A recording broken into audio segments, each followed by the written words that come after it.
What would be your reaction if you found out that the beef you were consuming was harvested from cattle that ate feed mixed with beer? Sounds weird, right? How about the cattle being massaged twice a day with beer? Well, the Kabierhof, a farm located at Stern, a small town between the Rhine River and Lake Constance in Switzerland, operates with beer. Sepp Daller, a farmer and owner of the farm, has developed a very niche brand and market.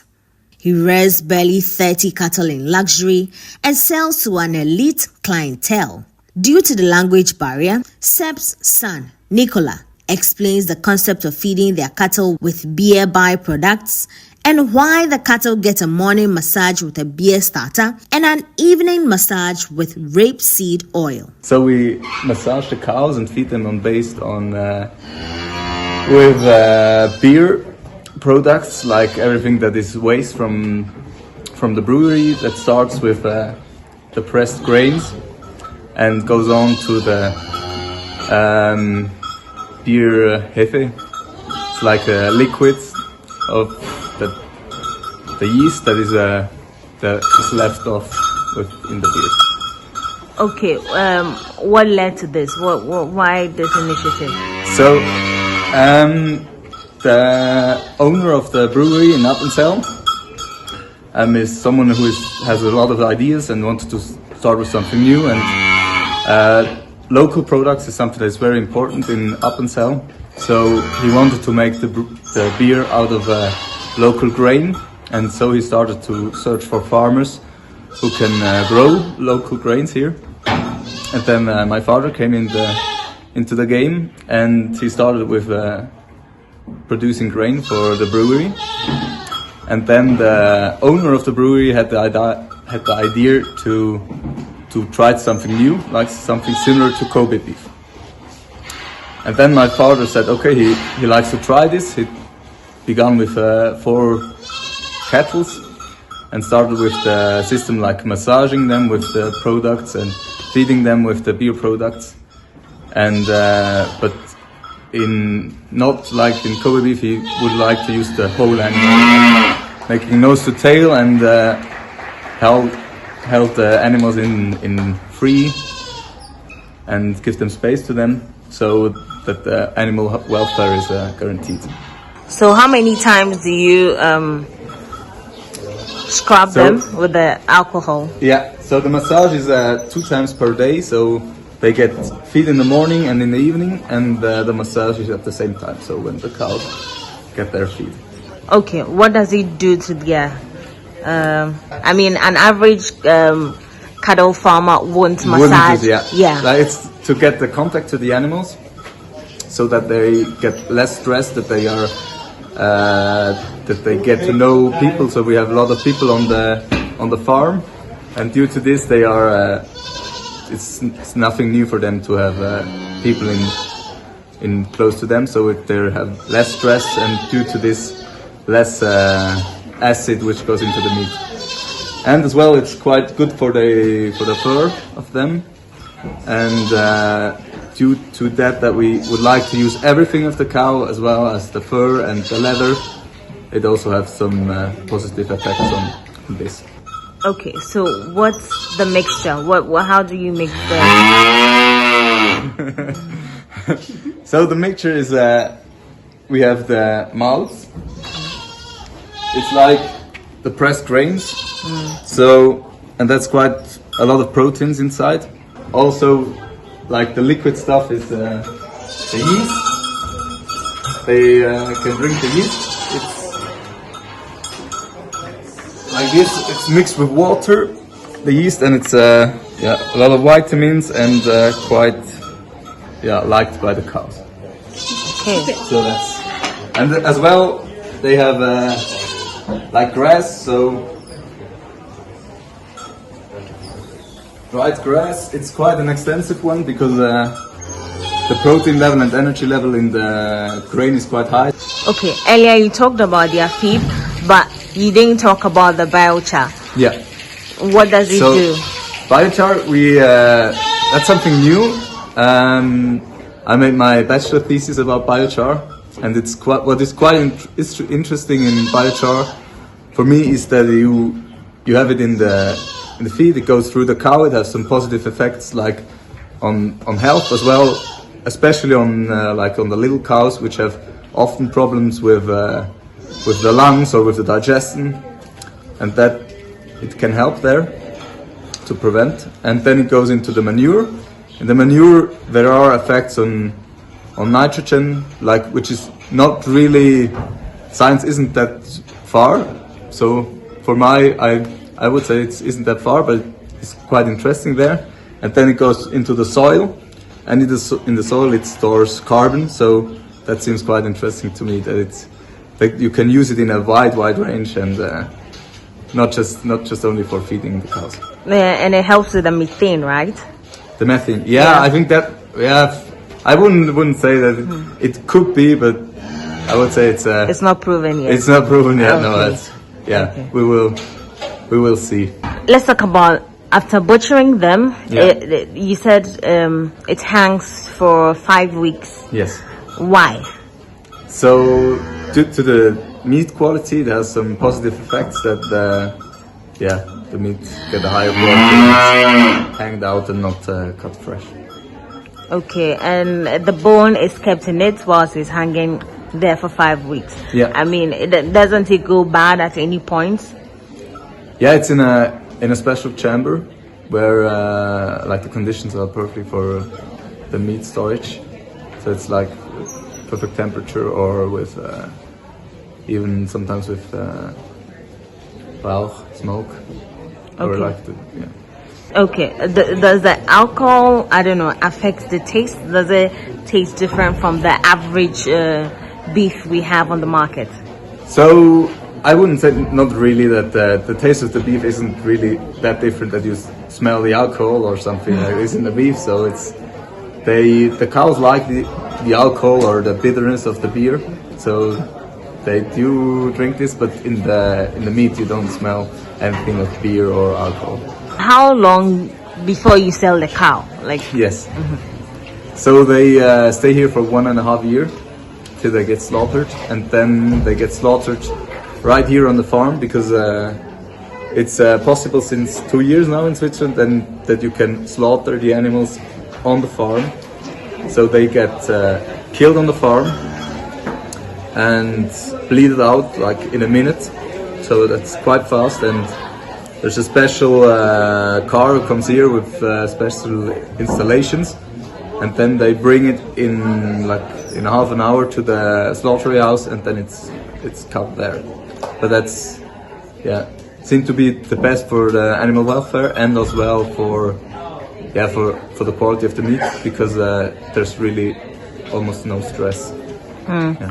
so the leather, what are the leather used for? Who comes to offtake them? Yeah, so the leather is we use the fur or the leather for quilts. I don't know, like accessoires and stuff like this. But you have to say there that the demand of meat is higher than the demand of leather, and there's also sometimes you can't use every leather just because of the demand of meat is higher than the demand of leather. But like the beautiful cows, and from them the leather gets used for, I don't really know the the words in English, but like Belts, bags. belts, and that's also for on the ground you can like to walk on. Oh, doormats. Yeah. Okay. In Swiss, I have seen that a lot of farmers have pigs on their farms. Yes. Why?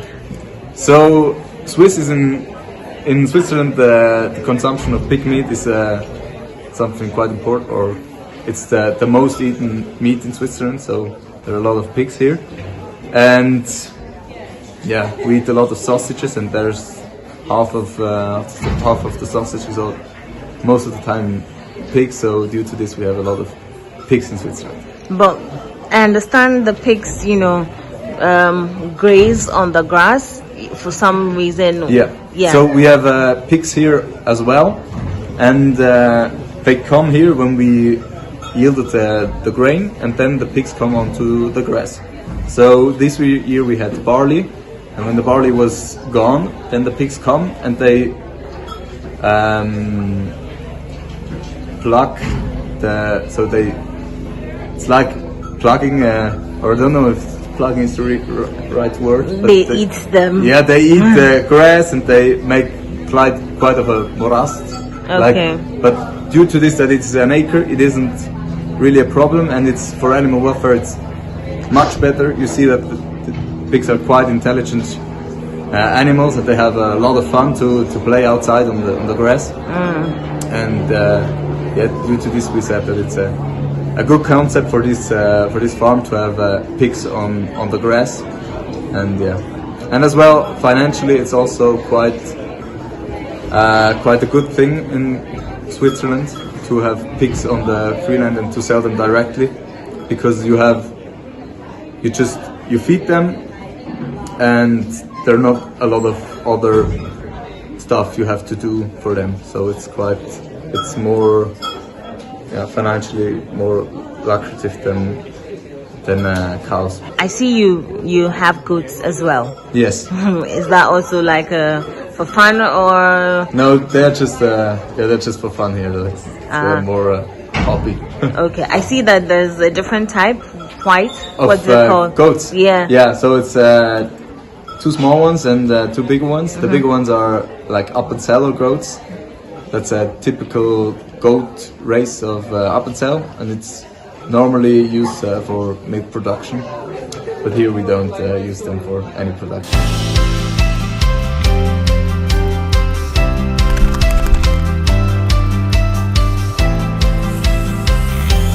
If you just joined us, this is Still Food Chain coming to you all the way from Switzerland. And so this would not have been possible without leaders of the International Federation of Agricultural Journalists. So let's hear them as they tell us about their leadership roles and about why it's important to have the Congress every year in member countries to explore different and diverse agricultural practices.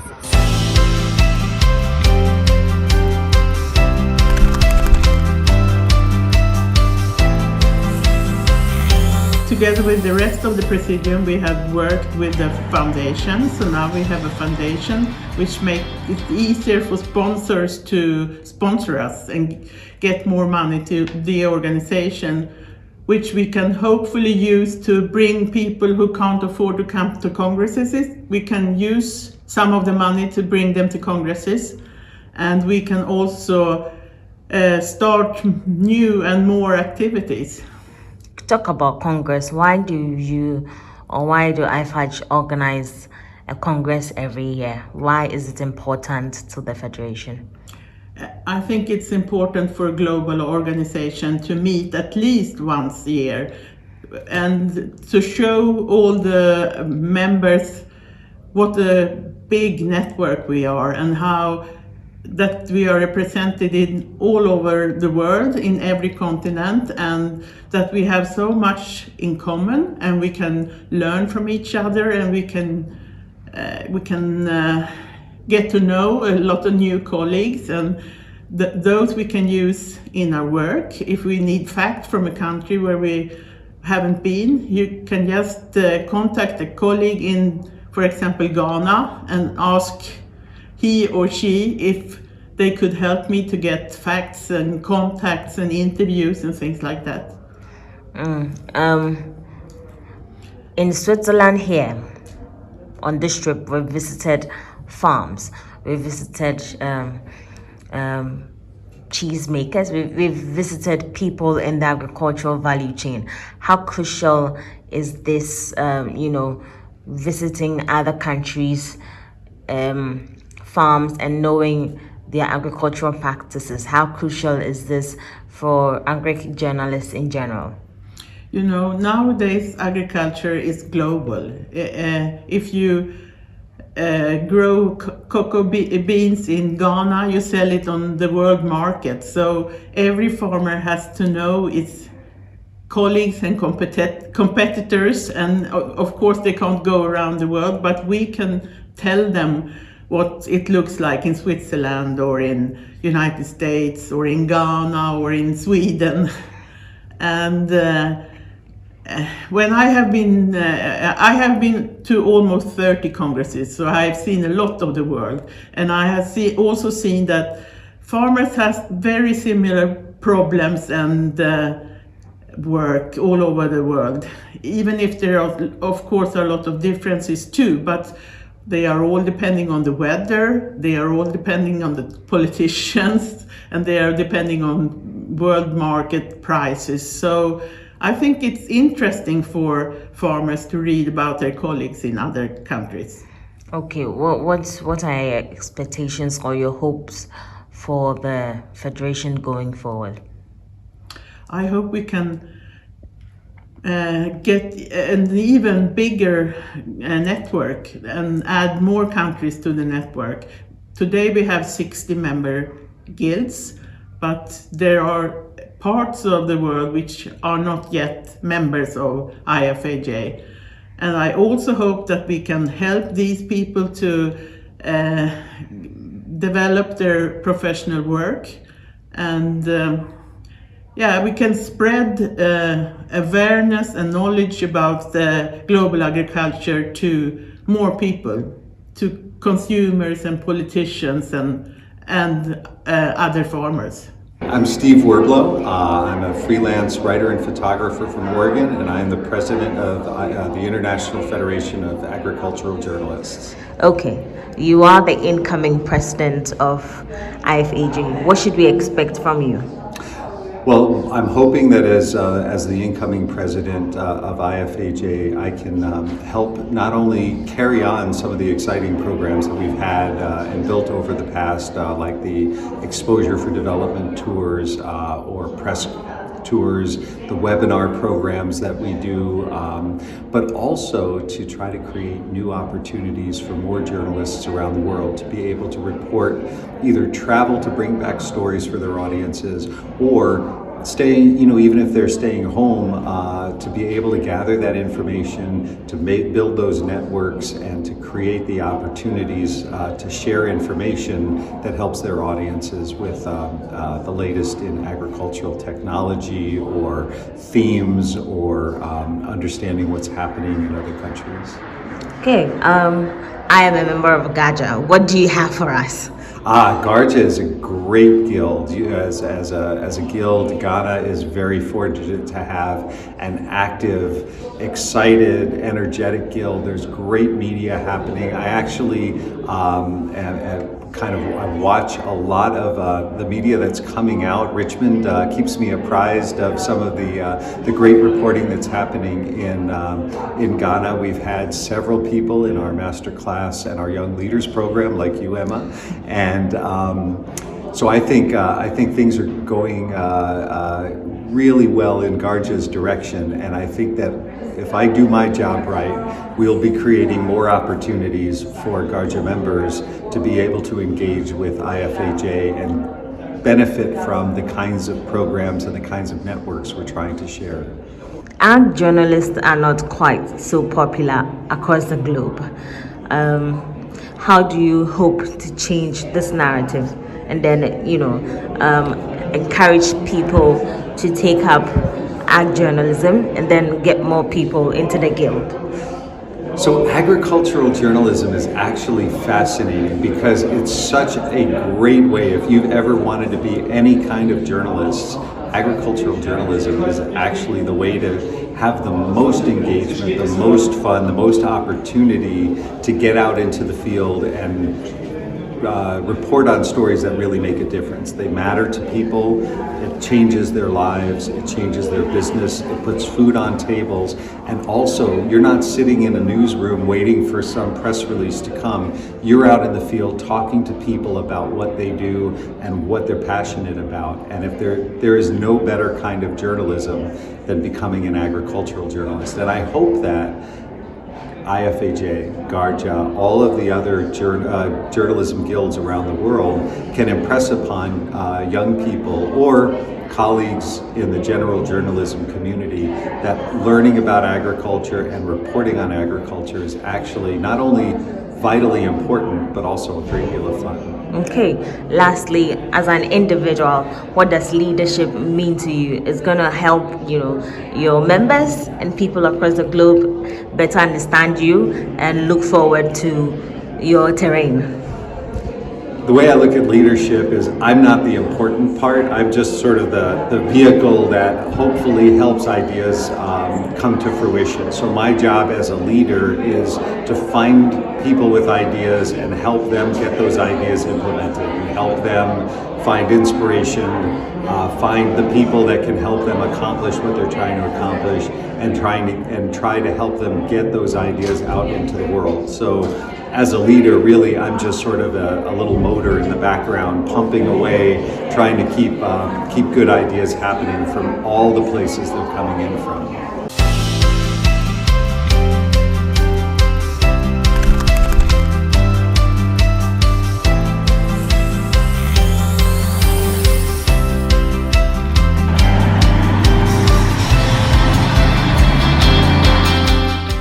Now, the annual IFAJ Congress is climaxed with an awards ceremony. This is to acknowledge and recognize journalists, specifically agriculture journalists, doing great in their various countries and in the sector as a whole. Now, let's hear from some of the awardees and winners. Hi everyone, I'm Michaela Sampler, I'm from Austria, and I'm here at the Young Leaders Program, so at the IFAG Congress in Switzerland. And for me it's quite an honor to get the prize, because I'm a trainer for agricultural communications back at home. So I work with farmers and I try to give them the tools what they need for their communication. And I really love to do that. And it's such an honor that other people think too that it's important, and that we should teach farmers to share their own story and to make others excited about agriculture. Okay, after getting this award, what will you do differently when you go back home? I had the chance to talk to so many amazing journalists, and I guess I understand their approach better, and I try to include it in my trainings. Okay, any last words? They have such lovely weather here. My name is Duncan Masiwa. I am the assistant editor for an agricultural publication in South Africa. It's called Food for Mzansi. I also do podcasting and also have a TV program focused on conservation agriculture. Right, winning this award, what does it mean to you? It's quite a big deal for me. I've been in journalism for about 7 years, and in agricultural journalism 5 years. And having the background that I have, not necessarily any formal education in journalism, but being able to participate in these kinds of programs, it really gives you that sort of pat on the back that, Duncan, you can actually participate with some of the best young leaders in agricultural journalism in the world. And I think for me, it's quite an honor when you do something what you love and being able to get awarded for that.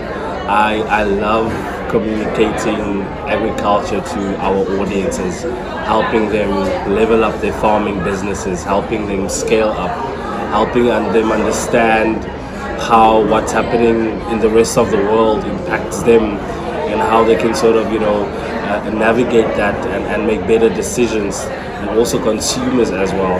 I think it's quite it's a very special industry to be a part of, and I enjoy my role as a journalist in the space. Ag journalism is not quite popular on the continent. Why did you choose to be in this field, and how would you describe the experience so far? So, interesting story. I actually did not see myself working in agriculture as a journalist. It happened by accident. Really, I knew I wanted to be a journalist, and that's what I wanted to do. I didn't have a specific focus. The opportunity came for me to work at the publication that I work at now, and nothing else makes sense for me but to be in the agricultural space. And I think it's so important that as journalists that we do sort of focus on niche ways of reporting, whether it be climate change, whether it be agriculture, whether it be science. There's a big need for focused journalism, and I encourage any journalist to sort of it's great to have a broad focus, but I think the opportunities really are in those more niche and strategic focuses.